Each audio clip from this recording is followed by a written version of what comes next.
I'm betting that a lot of you thought that this portal was back to Maple World. It's not. Hey guys, LaWaffles here. Welcome to another Maplestory guide. Today we're going to be talking about the event where Nexon shows off their talent with pixel art. This is the Retro World event. This event is all about blasting us back to the 8-bit era. With very simple and straightforward minigames to participate in, it's very easy to partake in this event alongside doing your dailies in the Arcane River.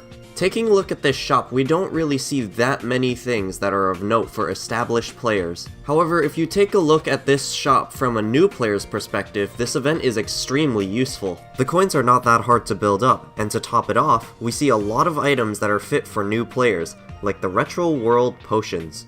Just like with the Utah's Farm event guide, we're going to try and go over everything that this event has to offer, alongside the fastest way to cap coins. Additionally, we'll also be looking into the two minigames that are part of this event, which are jump training and dodge training. So just by doing the event, you may have noticed that you can only get 200 retro coins a day, which translates to 20,000 retro points. We'll need to know how many retro points we have accumulated for two quests. These two quests are for the Retro World Champion Dodger and Jumper title. You'll need to finish these two quests by accumulating 20,000 retro points in total for each. By completing these two quests, you will be given the two titles, along with gaining access to challenging the Demon King's Tower. This dungeon has 5 stages in total. The first 4 stages are obstacle courses with you needing to navigate your way through the tower. Once you clear these first 4 stages, you will gain access to challenging the Demon King on floor 21. By defeating the Demon King, you will be given the Retro Hero medal. Obviously, there are a couple things to note with this medal, and probably one of the most obvious facts is that it's an event medal, meaning that it has a set duration for its stats. In our case, the Retro Hero medal will be given to you when you defeat the Demon King, and the bonus stats will expire after 30 days. But obviously this medal is only one side of the event, so let's talk about the ways that you can get retro coins. There are 6 different ways to accumulate retro coins, but as of right now, there are only 3 of them that are available. The first way for you to gather coins will be through Magician's Dodge Training. This minigame is all about movement. Navigate your character to dodge fireballs and collect silver and gold coins along the way. However, don't wait too long to collect the coins, because if you're too slow, the coins will despawn before you can collect them. Couple of notes with this minigame. The pattern of the fireballs is always going to be the same every time you do it, so you can use that to your advantage to know what's coming up next. You also don't have to directly avoid the fireballs too. If your character is positioned correctly, you'll be able to hop over the fireballs, or if the fireball is small and moving horizontally, you can also duck under them. You'll want to prioritize living all the way to the end over collecting coins. This is because when it comes down to the last 10 seconds of the minigame or so, you'll be able to hit the jackpot and grab a ton of coins. Ideally, the most coins that you'll be able to get is about 20 coins per run. You know what I love about Maplestory? Jump Quest. Not really. But this minigame does teach players how to position their character correctly. Enter Mercenaries Jump Training, and this is the second minigame that you will be able to play. This minigame requires you to judge between 2 different types of jumps that you can perform, a short jump and a long jump. Just by taking your time and looking carefully at which jump you need to perform, this will be a cakewalk. The farther you go, the more points and coins you'll get. It's also worth mentioning that just like in dodge training, there is an end, and making it to the end will reward you with a pretty good amount of coins. There is something that you need to keep in mind when doing this minigame, however. When you collect one of the coins while trying to make it to the end, you'll receive small input delay. For some reason, picking up a coin will delay your action, and you'll perform your desired jump way later than you expect it to. To fix this, anytime you pick up a coin on a small platform, I'd recommend that you let go of the arrow keys for at least a quarter of a second before continuing. This allows the game to catch up with you, and you won't find yourself falling for a careless reason. Ideally, the most coins that you'll get from this minigame is about 12 per run. Taking this into consideration, we're looking at about 80 coins every day if you run them consistently. But 80 coins is not the cap, so we're going to have to resort to another way to cap coins. As of right now, the way that is available is called Promote the Game.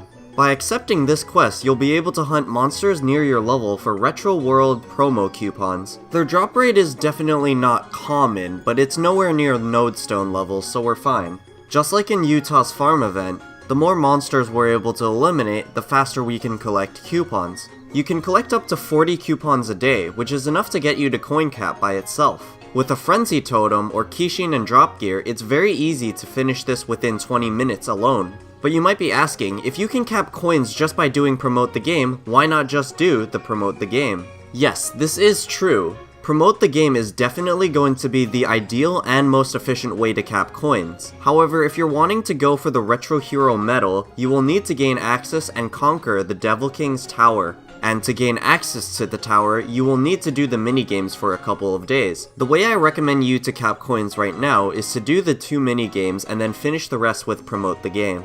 If some of you have noticed in the patch notes, you may have found out that Promote the Game only goes on from March 6th to March the 12th. After Promote the Game is finished, a new quest will emerge, which is called Eliminate Bug Monsters, and this quest will be in effect from March the 12th all the way to the 26th. As of this recording, this part of the event still has not gone live. However, we do know that it is a substitute for Promote the Game, and it's pretty good as well. Just like in Promote the Game, you will be able to cap coins just by doing this part of the event alone. But there's even an added bonus. By completing this quest every day, you will be given a retro coin box that holds 30 coins. But what's important to know is that the coin box does not add to your coin cap, which means that while this part of the event is active, the retro coin cap will be 230 instead of the 200. The second last way you'll be able to accumulate retro coins will be available on the 26th of March, and will go on until the event ends on April the 9th. This part of the event is called Call of the Goddess,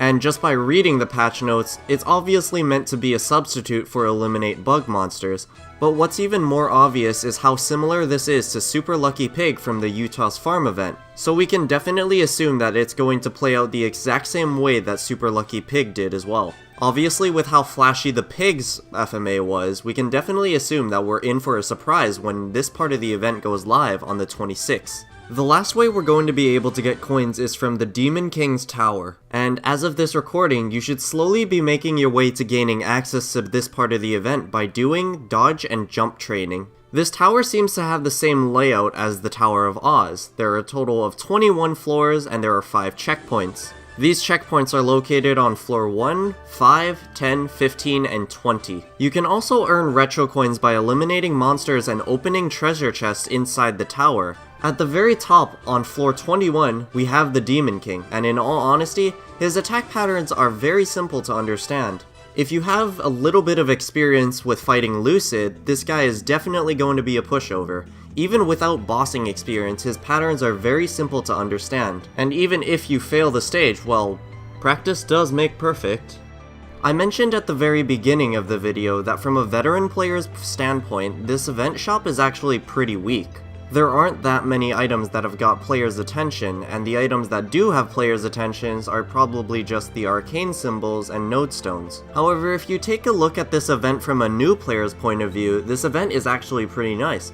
One of the things that I like about this event is actually how simple and quick it is to accumulate coins. Additionally, the Town Chief Emeric also sells level up potions every week to help players slowly make their way to 200. There's also a portal on the very left for hunting grounds that will be available on the 26th that allows you to pay retro coins to hunt special monsters. We also see a lot of items that are generally more suited towards new players, like the character slot expansion and a lot of enhancement items.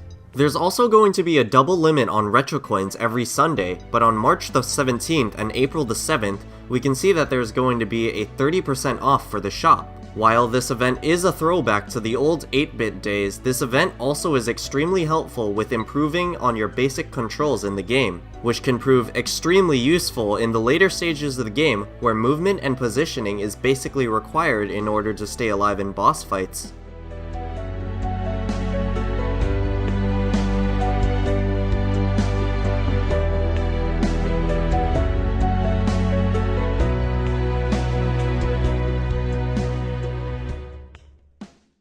You ever notice that there's a peaceful town here, and then 5 feet away from it is an evil tower?